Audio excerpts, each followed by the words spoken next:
Assalamualaikum warahmatullahi wabarakatuh. Perkenalkan kami dari kelas C, pengantar ilmu lingkungan, jurusan Teknologi Industri Pertanian, Fakultas Teknologi Pertanian, Universitas Andalas, yang beranggotakan Novita Cynthia Sirait, Diva Lutfia Hardi, Yoni Melia Putri, dan saya sendiri Putri Herianti. Di video kali ini, kami akan membahas mengenai salah satu topik pencemaran lingkungan dengan judul Air di Area Perindustrian di Sukabumi. Kota Sukabumi merupakan salah satu daerah yang memiliki jumlah industri, baik skala rumahan maupun pabrik yang cukup banyak. Perkembangan industri di daerah Sukabumi memberikan sumbangan yang besar terhadap perekonomian masyarakat dan daerah. Selain memberikan keuntungan, jumlah industri yang banyak menyebabkan tingginya ancaman pencemaran lingkungan, terutama pencemaran air. Berdasarkan Surat Keputusan Menteri Negara Kependudukan dan Lingkungan Hidup, pencemaran air adalah masuknya atau dimasukkannya makhluk hidup, zat energi, dan atau komponen lain ke dalam air dan atau berubahnya tatanan air oleh kegiatan manusia, sehingga kualitas air turun sampai ke tingkat tertentu yang menyebabkan air tidak berfungsi lagi sesuai keperuntukannya.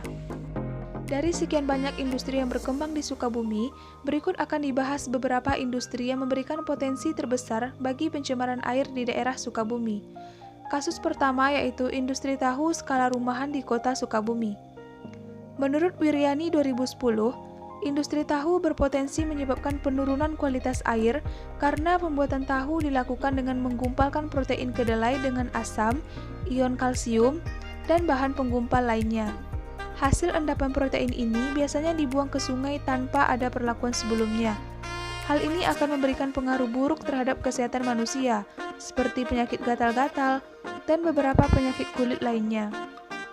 Berdasarkan informasi yang didapat dari sukabumiupdate.com, sejumlah sungai di kota Sukabumi tercemar akibat adanya industri tahu, yang diakibatkan karena kurangnya kesadaran masyarakat dan pelaku usaha UMKM yang kerap kali membuang limbahnya ke aliran sungai. Masyarakat seharusnya membuang limbah tersebut ke septic tank, bukan ke aliran sungai, ujar Kepala Dinas Lingkungan Hidup DLH Kota Sukabumi, Adil Budiman. Industri tekstil di Sukabumi. Contoh kasus pencemaran lingkungan selanjutnya yaitu air limbah industri kecil tekstil dari perusahaan laundry yang rata-rata membuang air limbahnya yang berwarna biru hitam sebesar 15-90 meter kubik per hari ke kali atau sungai, berdasarkan survei Pemda DKI Jakarta dan BPPT awal Juli tahun 2000. Limbah cair industri tekstil dapat berasal dari proses pencucian dan pencelupan atau sistem pewarnaan.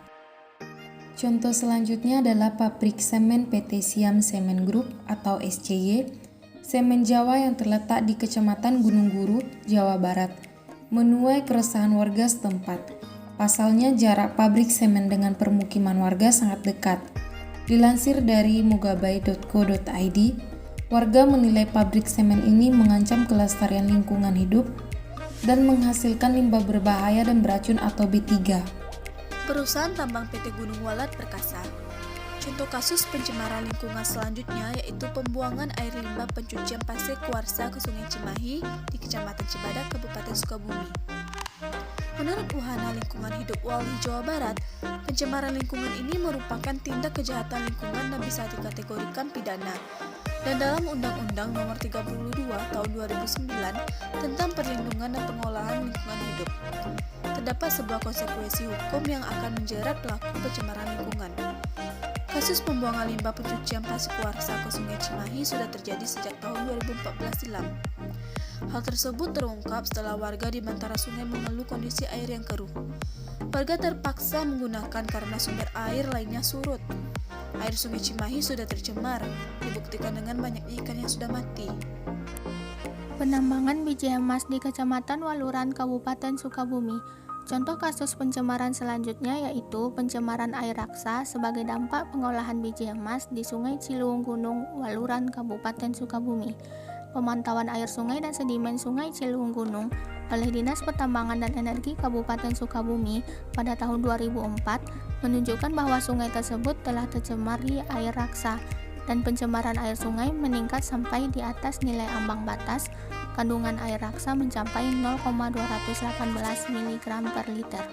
Berdasarkan kutipan dari Noviardi pada tahun 2007, menyatakan bahwa air raksa diperlukan untuk pertumbuhan kehidupan biologis, tetapi dalam jumlah berlebihan akan bersifat racun. Oleh karena itu, keberadaan logam berat perlu mendapat pengawasan, terutama dari segi jumlah kandungannya di dalam air. World Wildlife atau WWF Indonesia menyatakan 25,1% air tanah seluruh desa di Indonesia tercemar, yang harus menjadi perhatian untuk melakukan perbaikan dan peningkatan kualitas sungai ke depan. Direktur Forest and Freshwater dari WWF Indonesia mengatakan bahwa kita melihat isu sungai, air dan sebagainya itu sangat dekat dengan kita, terutama bagi kita di perkotaan. Tetapi ternyata yang terdampak itu justru di desa. Kita melihat beberapa fakta menarik. 25,1% desa Indonesia itu air tanahnya sudah tercemar dan 2,7% tercemar dengan sangat berat.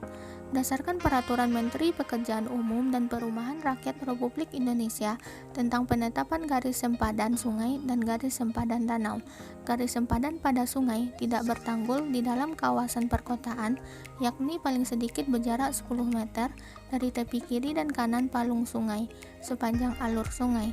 Dalam hal kedalaman sungai kurang dari atau sama dengan 3 meter.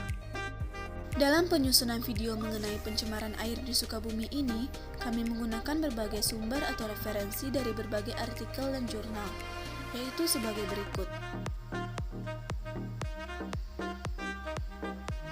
Sekian presentasi video dari kelompok kami, kurang lebihnya saya mohon maaf. Saya sudahi dengan wassalamualaikum warahmatullahi wabarakatuh.